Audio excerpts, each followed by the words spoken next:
තාක්ෂණය කියලා කියන්නේ ගෙදර කුස්සියේ තියෙන පිහිය වගේ. ඇයි එහෙම කිව්වේ? දැන් තියෙන තාක්ෂණයත් එක්ක සර් අපේ ජීවන රටාව ගොඩක් වෙනස් වෙලා තියෙනවා. ඉතින් දරුවන්ගේ අධ්‍යාපනයට කොහොම ඒක බලපානවද? ඇත්තටම ගොඩක් වැදගත් ප්‍රශ්නයක්. තාක්ෂණය කියලා කියන්නේ නරක දෙයක් නෙවෙයි. හරි මම නිකන් උදාහරණයක් විදිහට කිව්වොත් එහෙම තාක්ෂණය කියලා කියන්නේ ගෙදර කුස්සියේ තියෙන පිහිය වගේ. ඇයි එහෙම කිව්වේ?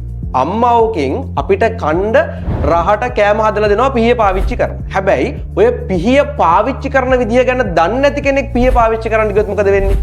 නිකන් අත කැපිලා තුවාලලා යන්න පුළුවන්. තාක්ෂණය කියන්නේ අන්න ඒ වගේ දෙයක් තමයි. විශේෂයෙන්ම දරුවෝ තාක්ෂණය පාවිච්චි කරනකොට දෙමාපියන් විදියට අනිවාර්යයෙන්ම නිවැරදිව තාක්ෂණය භාවිතා කරන විදිය ගැන දරුවන්ට කියා දෙන්න සිද්ධ වෙනවා. දැන් විශේෂයෙන් කියා දෙනවට වඩා දැන් අපි හිතන්නකෝ මෙහෙම දරුවට කියනවා මෙහෙම පුතේ ෆෝන් එකේ වැඩි ඉන්න හොඳ නෑ, මෙහෙම වැඩිපුර ටීවී බලන්න ඕනේ නෑ, මෙහෙම කියලා අම්මා තාත්තා වැඩිපුර කරන්නේ ෆෝන් එකේ ඉන්න එක නම් TikTok එකේ ඉන්න එක නම් ටීවී බල ඉන්න එක නම් ඒක හරියන්නේ නෑ. මොකද අවවාදයට වඩා ආදර්ශය උතුම්නේ. චරිත්ගිම්හාන් විභාගයට ජීවිතයට ජයගෙනෙන සොඳුරු ඇදුරා.